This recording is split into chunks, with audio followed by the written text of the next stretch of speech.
رمضان کیوں کہتے ہیں؟ رمضان کا مطلب ہے جل جانا، کس چیز کا جل جانا؟ صلاۃ الاوابین حین ترمز الفصال، نیک لوگ ایک نماز پڑھتے ہیں کب؟ جب اونٹ کے پاؤں جلنے لگیں، اونٹ کے پاؤں جب جلنے لگیں، اونٹ کے بچے کے پاؤں جب جلنے لگیں۔ تو رمضان میں جل جانا، اس کا روزے سے کیا تعلق ہے؟ اس کا روزے سے تعلق یہ ہے کہ 360 دن سال میں ہوتے ہیں چاند کے لحاظ سے، 330 دن کے گناہ اللہ رمضان کے روزوں میں ہر روز میرے آپ کے گناہ جلاتا ہے، جلاتا ہے، جلاتا ہے۔ بھوک لگتی ہے ایک آگ بنتی ہے، پیاس لگتی ہے ایک آگ بنتی ہے۔ تو ہمارے لکڑی کی آگ میں چیزیں جلتی ہیں اور ہماری بھوک، روزے کی بھوک کی آگ میں گناہ جلتے ہیں، اور 29ویں روزے اللہ سارے سال کے گناہوں کو جلا کے روزہ والا یا روزے والی کو ایسے پاک کر دیتا ہے جیسے آج ماں کے پیٹ سے نکلا ہو، ایسے ان کو خوبصورت کر دیتا ہے۔ حج کا مہینہ آیا، اعمال اسی طرح ہیں جیسے ہوتے ہیں۔ رمضان کا مہینہ آیا تو میرے نبی کا اعلان ہو گیا، ایک فرض 70 فرض کے برابر ہو جاتا ہے تمہارا، نفل فرض کے برابر۔ فرض اور نفل میں فرق کیا ہے؟ حضرت علی ہی کا فرمان ہے کہ جس شخص نے ایک فرض روزہ چھوڑ دیا، پھر قیامت تک اس کی قضا میں نفل روزے رکھتا رہا، تو ایک روزے کا یہ سارے روزے بدلہ نہیں ہو سکتے۔ ایک نماز چھوڑ دی اور پھر اس کی قضا میں قیامت تک نفل پڑھتا رہا، تو فرض نماز کی ایک رکعت کے ایک سجدے کے برابر بھی نہیں ہے۔ فرض میں اتنی طاقت ہے۔ تو اللہ کی رحمت کیسے متوجہ ہوتی ہے کہ رمضان کے مہینے میں اللہ فرماتے ہیں میرے محبوب کی امت ہے، ایک فرض کو 70 کے برابر کر دو، اور پھر فرماتے ہیں نفل کو فرضوں کے برابر کر دو، اور پھر فرماتے ہیں جو رات کو تراویح پڑھے گا، دن میں روزہ رکھے گا، آخری رات اسے ایسے دھو کے پاک کر دوں گا کہ اس کے ذمے گناہ کا ایک ذرہ بھی باقی نہیں بچے گا، سب گناہ اللہ تعالیٰ اس کے معاف فرما دے گا۔ اور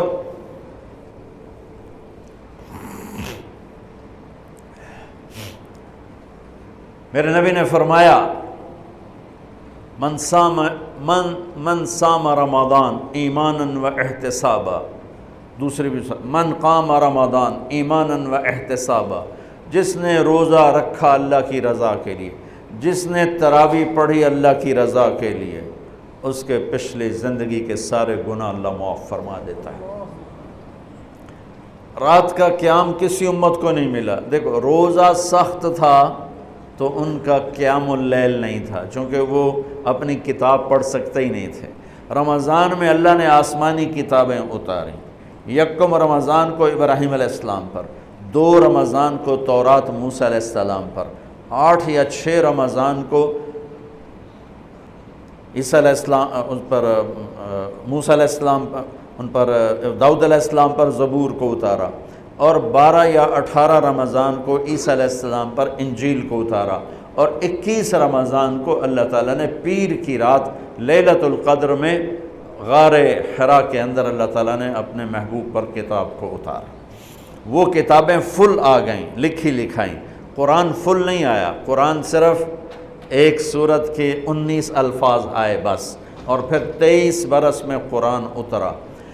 کتنے انبیاء ایسے گزرے ہیں جن کے پاس جبریل زندگی میں ایک دفعہ آیا، زندگی میں جبریل ایک دفعہ، اور ایک سے لے کر آگے کوئی تعداد مقرر نہیں ہے، 100 دفعہ 200 دفعہ، لیکن آپ حیران ہوں گے ہمارے نبی پر جبریل 23 برس میں 24,000 دفعہ آئے، 24,000 دفعہ، جو ایک عجب العجائب ہے، عجب العجائب ہے۔ تو میرے بھائیو، رات کی تراویح، دن کا روزہ، تراوی میں کیا ملنے والا ہے؟ میرے نبی کا فرمان ہے ہر سجدے پہ 1500 نیکی، ہر سجدے پہ 1500 نیکی۔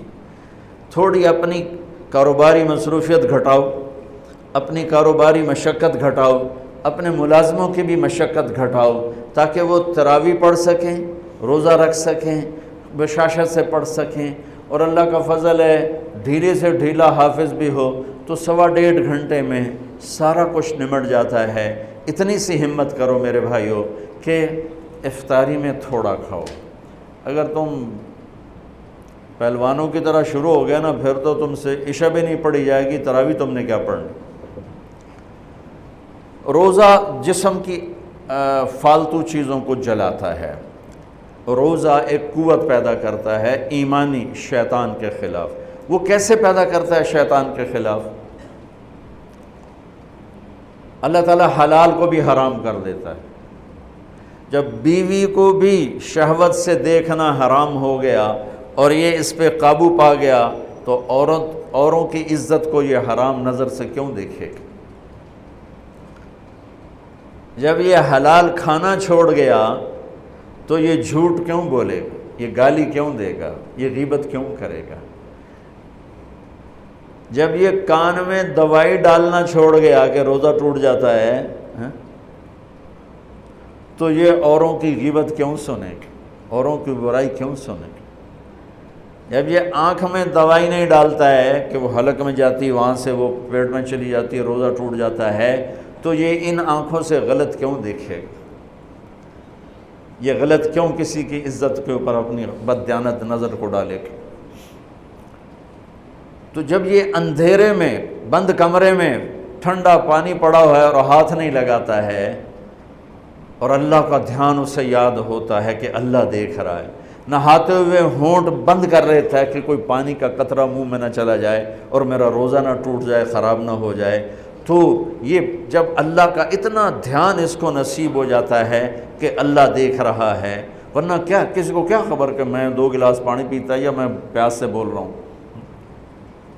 تو جب وہ اللہ کو اتنا اپنے دھیان میں لے آتا ہے کہ اللہ دیکھ رہا ہے، میں پانی نہیں پیوں گا، اللہ دیکھ رہا ہے، میں بیوی کو ہاتھ نہیں لگاؤں گا، اللہ دیکھ رہا ہے، میں کسی کی عزت پر بری نظر نہیں ڈالوں گا، اللہ دیکھ رہا ہے، میں کسی کی برائی نہیں سنوں گا، اللہ دیکھ رہا ہے، میں کسی کی برائی نہیں کروں گا، تو پھر جب یہ بازار میں جائے گا تو جھوٹ تو نہیں بولے گا، جب یہ تولے گا تو غلط تو نہیں تولے گا۔ ہاں یہ الگ بات ہے، بہت سے مجھے ملے کہ جب بس رمضان میں جھوٹ چھوڑ دیتے ہیں، اس کے بعد پھر شروع ہو جاوی تھا رمضان میں رشوت نہیں لیتا ہوں، اس کے بعد پھر شروع ہو جاتا ہے۔ تو چلو شکر ہے 1 مہینہ تو مسلمان رہتے ہیں۔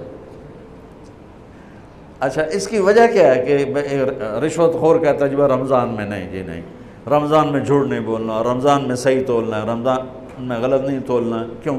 شیطان قید ہو جاتا ہے۔ رمضان میں نمازی کیوں بڑھ جاتے ہیں؟ شیطان قید ہو جاتا ہے۔ کسی امت کو یہ نہیں ملا کہ رمضان میں شیطان قید کیے جائیں، اس امت کو ملا رمضان میں شیطان قید ہو جاتے ہیں۔